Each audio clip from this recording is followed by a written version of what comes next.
tidak akan pernah bisa mencari keadilan, ya. Mau mencari hakim yang objektif, yang benar-benar menegakkan keadilan, zong. Kami kecewa, yang mana jelas kalian tiap hari mengikuti persidangan dan sudah tahu kan seperti apa persidangan itu. Memang begitu, seolah-olah tegar hakim-hakimnya berakhir seperti ini. Ini sudah terbiasa pada masa-masa akhir-akhir ini, ya kan. Kami sangat kecewa karena fakta-fakta persidangan, ahli-ahli itu semua mendukung bahwa ada memang pelanggaran kelalaian yang dilakukan oleh Andri. Bahkan ada dibacakan tadi pasal pidananya dan sebagainya, ya kan? Pasal 84 benar. Pasal 84 dan 88 dibacakan, ya kan, bahwa itu ada sanksi pidana. Apalagi dokumen ijazah yang 2014 2015 itu jelas adalah dokumen statis yang sudah tidak digunakan kembali, yang seharusnya disimpan oleh Andri ternyata tidak disimpan oleh Andri. Dan rujukan di dalam proses-proses sebelumnya itu rujukan pada keputusan KPU yang sudah dibatalkan. Bagaimana rujukan-rujukan dalam proses itu merujuk ke suatu putusan sudah dibatalkan, tapi putusannya malah dengan menolak kami.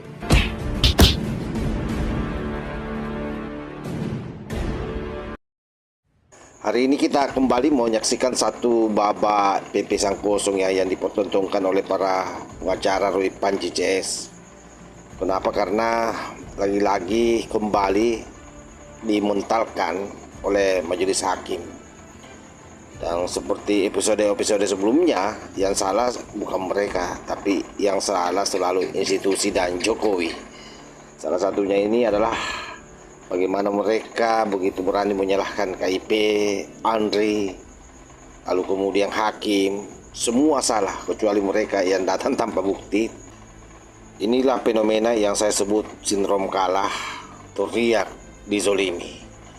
Dan ketika argumen semakin tumpul, bukti rapuh, konstruksi hukum bolong, seperti saringan teh yang keluar bukan introspeksi tapi justru teriakan konspirasi sahabat. Oleh sebab itu, apa yang dipertontonkan oleh mereka semua ini saya kira adalah merupakan drama yang tidak memiliki naskah. Gugatan soal ijazah Jokowi ini saya kira sudah melanglang buana ya kemana-mana. Mulai dari KIP, Pengadilan Negeri, PT UN, dan kini ke Andri. Tetapi setiap kali diuji hasilnya sama. Gugatan ditolak, saya kira bukan karena negara zolim, tapi karena berkasnya memang yang kosong melompong sahabat. Namun bukannya memperbaiki kualitas argumentasi, para pengacara kucluk ini justru memilih jalur instan menyandarkan diri pada narasi playing victim. Yang disalahkan Pak Jokowi, yang disalahkan institusi. Salah semua selama bukan kubu mereka. Inilah yang bermasalah pada kelompok kucluk pemburu ijazah ini.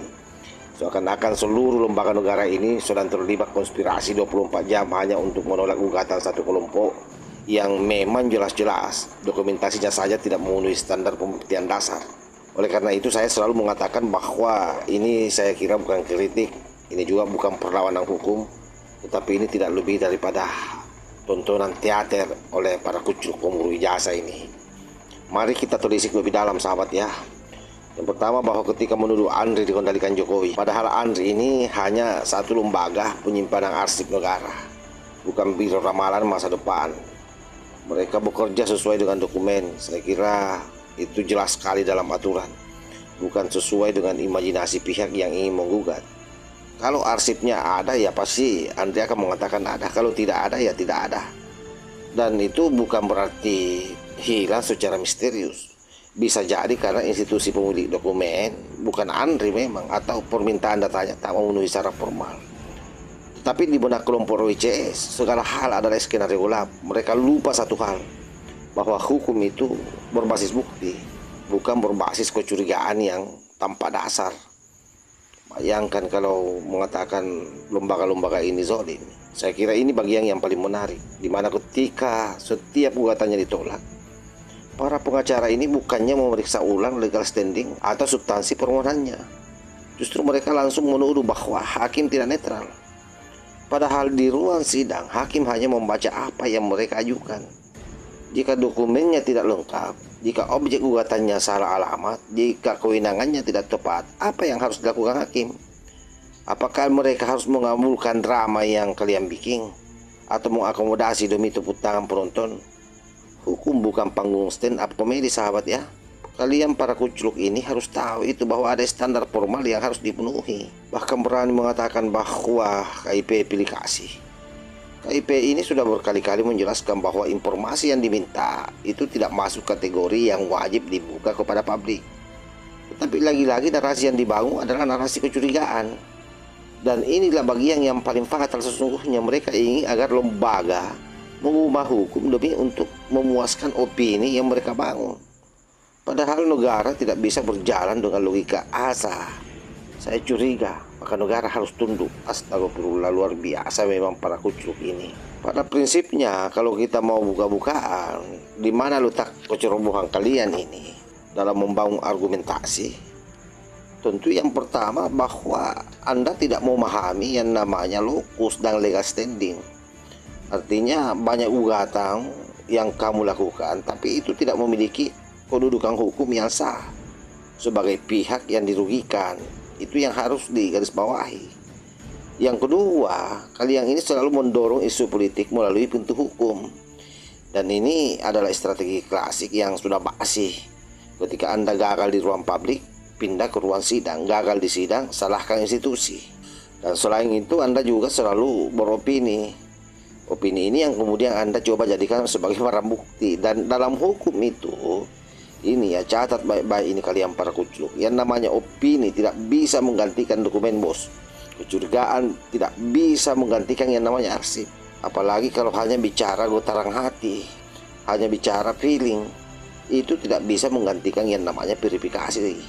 Karena itu sahabat-sahabat sekalian, saya melihatnya ini, mereka ini membelah logikanya, bahkan tuduhan yang dilepas. Jadi begitu bukti tidak ada, tuduhan justru makin liar. Kalau mereka kalah, dia cari setan. Kalau menang, klaim kebenaran. Pola yang selalu berulang, yang tidak pernah berubah.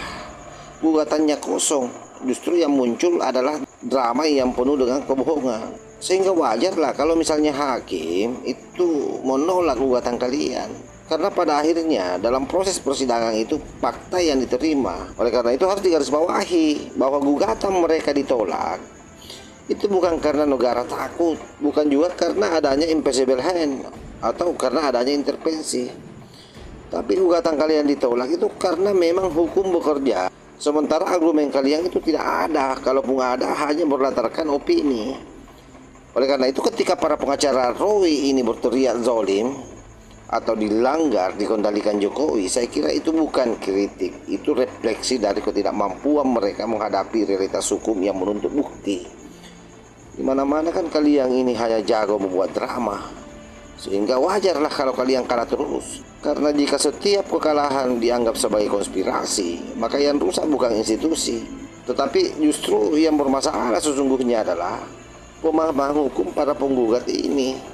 Oleh sebab itu saya sarankan kepada kalian ya, selesaikan dulu logikamu, baru masuk ke ruang sidang. Jangan datang dengan dugaan, lalu kamu pulang dengan fitnah dan menyalahkan negara, menyalahkan pemimpin, menyalahkan Pak Jokowi.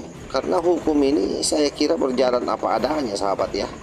Oleh karenanya saya selalu merasa bahwa memang orang-orang ini hanya sengaja menghambat proses hukum yang terjadi di Polda Metro Jaya dengan melakukan berbagai macam gugatan di mana-mana.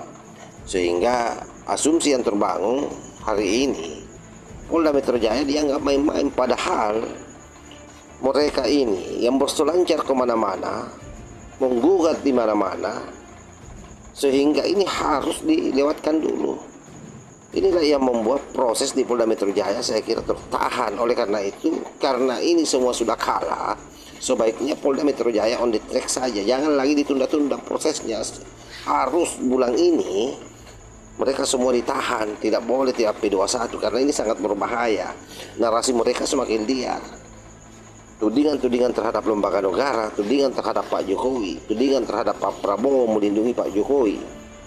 Ini menjadi sesuatu yang sangat menakutkan bagi bangsa ini. Karena bagi mereka tidak ada kepercayaan sama sekali terhadap lembaga negara. Oleh karenanya saya selalu mengatakan bahwa pola pikir yang mereka bangun ini adalah pola pikir Khawarij, dan memang rata-rata yang mendampingi kasus mereka ini adalah orang yang memiliki latar belakang dekat dengan Rizik Syihab. Itu yang saya sampaikan dari awal. Mereka ini ex-HTI, ex-FPI, tudingan-tudingan terhadap lembaga negara, terhadap Pak Jokowi. Bagi mereka itu hal yang biasa dan itu mereka lakukan dari dulu. Wallahul muwaffiq ila aqwamit thariq. Wassalamualaikum warahmatullahi wabarakatuh.